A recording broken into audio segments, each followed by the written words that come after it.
नमस्कार everyone and welcome to my channel mom story by Sahana. आज का ये जो टॉपिक है, जो सब्जेक्ट हम आज बात करने जा रहे हैं, it's about the committee meeting after your referral process. मतलब एक बार आपका रेफरल आ गया, आपने रेफरल एक्सेप्ट कर लिया, फिर जब आप अपने जिगर के टुकड़े को लेने जाते हैं तो एक मीटिंग बैठती है। तो ये जो मीटिंग बैठती है, इसमें एग्जैक्टली क्या होता है? इसमें शुरू में ऐसा होता था कि अभी तो डिस्ट्रिक्ट मजिस्ट्रेट को काफ़ी चीज़ें मतलब ट्रांसफ़र कर दी हैं, वो शायद इन प्रोसेस है, वर्क इन प्रोग्रेस है अभी। तो यूजुअली यहाँ पे जो है आपके जो एजेंसी का जो सेंटर हेड होते हैं वो बैठते हैं। उनके अलावा यहाँ पे जो है एक डॉक्टर बैठते हैं जो रेगुलरली बच्चों को चेकअप करते हैं उस पर्टिकुलर एजेंसी की।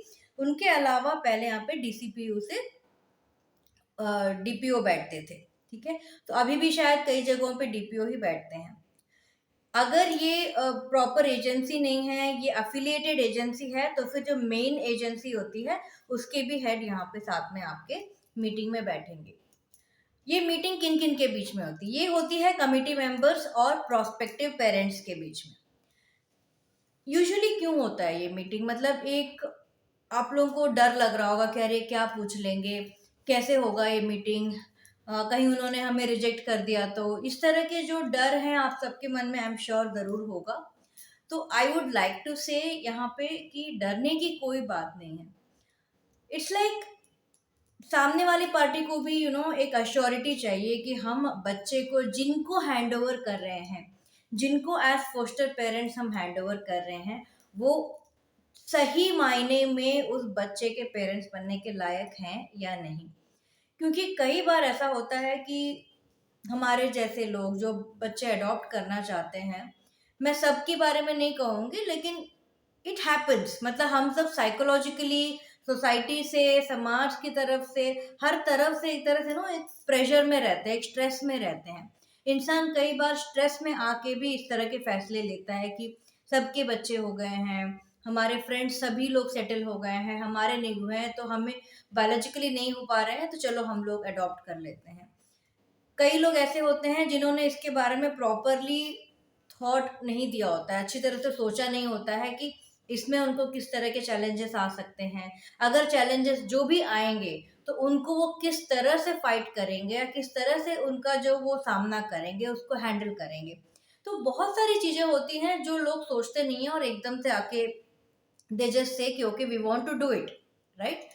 तो ऐसे कई इंस्टेंसेस होते हैं कि जब इस तरह के डिसीजंस जो हैं होते हैं कि सडनली कोई आके मतलब अडॉप्ट करना चाहता है अपने, मतलब सडनली माइंड में आया, सडनली तो नहीं आ सकते क्योंकि रेफरल आने में ही 3 साल लगता है। तो 3 साल का टाइम इनफैक्ट आज की डेट में काफी होता है किसी भी पेरेंट्स के लिए ये डिसाइड करना कि वो अडॉप्शन करना चाहते हैं या फिर नहीं करना चाहते हैं, राइट? तो कमिटी को ये अश्योरेंस चाहिए कि जो प्रोस्पेक्टिव पेरेंट्स हैं, they are correct fit for the child. तो this is the reason why एक कमिटी मीटिंग जो है होती है। अब आ जाते हैं इसके दूसरे मतलब सिरे पे, जहाँ पे मैं आपको ये बताऊंगी कि कमिटी मीटिंग में पूछा क्या जाता है। काफी जनरल बातें होते हैं, it is not like an interview या फिर कोई कोर्ट में खड़े होके कचहरी में जैसे कटघरे में आप खड़े हैं और आपसे सवाल जवाब किया जाएगा, ऐसा कुछ नहीं होता है। एक जेनरिक मतलब जैसे बातचीत होती है घर में, जैसे कोई मेहमान आते हैं या फिर आप कहीं पे जाते हैं किसी अननोन पर्सन से, किसी स्ट्रेंजर से। कई बार ऐसा होता है कि ट्रेन वगैरह में, फ्लाइट में हम लोग ऐसी बातचीत शुरू कर देते हैं। तो उसी तरह से जो है ये भी एक नॉर्मल बातचीत है, तो इसीलिए पहली बात तो घबराने की कोई बात नहीं। जब भी ये बातचीत होती है, जब whenever you are talking to them, they want to know like कि आप कहाँ रहते हैं, आपका परमानेंट एड्रेस क्या है, कि आपका मतलब रेंट पे रहते हैं या फिर you have any plans to settle down in the city. तो आप बच्चे को किस तरह का एजुकेशन मतलब देना चाहेंगे, कैसा आपका घर का माहौल है, राइट? आपके पेरेंट्स, आपके मतलब स्पाउस के parents, are they all on the same page? Joint family है तो जॉइंट फैमिली में कौन कौन है, राइट? मेडिकल इंश्योरेंस वगैरह आपने लिया है, नहीं लिया है, या फिर बच्चे के नाम पे क्या आप एफडी करोगे? मतलब एक उनको अश्योरेंस चाहिए कि इमोशनली और फाइनेंशियली आप स्टेबल हैं और आप अपने बच्चे को भी उसी स्टेबिलिटी में आप रखेंगे। तो आपने होम स्टडी में तो जिस तरह से आपके सोशल वर्कर ने आपसे बात किया होगा ना, सिमिलरली यहाँ पे भी वो लोग इसी तरह से बातचीत करेंगे। फिर वो आपसे ये भी हो सकता है पूछें कि आपके फ्यूचर प्लान्स क्या हैं, कि आप अपने बच्चे के लिए किस तरह का एक भविष्य का कल्पना करते हैं। तो जेनरिक क्वेश्चंस पूछे जाते हैं कमिटी मीटिंग में। So committee meeting is very simple. थोड़ा स्ट्रेसफुल रहता है क्योंकि जब तक वो हो नहीं जाता, जब तक वो पेपर साइन नहीं कर देते, तब तक किसी को भी मतलब घबराहट होती है, वो नर्वसनेस होता है। लेकिन there is nothing to be worried about, ये हो जाता है, आराम से हो जाता है। बस ये है कि आप प्रिपेयर्ड रहें। कई बार ऐसे होते हैं कि पेरेंट्स जो है उन्होंने एक छोटी उम्र के बच्चे के लिए रजिस्टर किया होता है, से फॉर एग्जांपल 0 to 2 years का उन्होंने रजिस्टर किया। फिर इमीडिएट प्लेसमेंट में उन्होंने देखा कि कोई 8-10 साल का बच्चा है, उसको उन्होंने रिजर्व कर लिया और वो वहां पे पहुंच गए बिना किसी प्रिपरेशन के, ये बिना ये समझे सोचे हुए, बिना ये समझते हुए कि एक 3 महीने के बच्चे को अडॉप्ट करने में और एक 8 साल के बच्चे को अडॉप्ट करने में जमीन आसमान का अंतर है। और जो चैलेंजेस आपको फेस करने पड़ेंगे उसमें भी बहुत ज्यादा डिफरेंसेस होता है।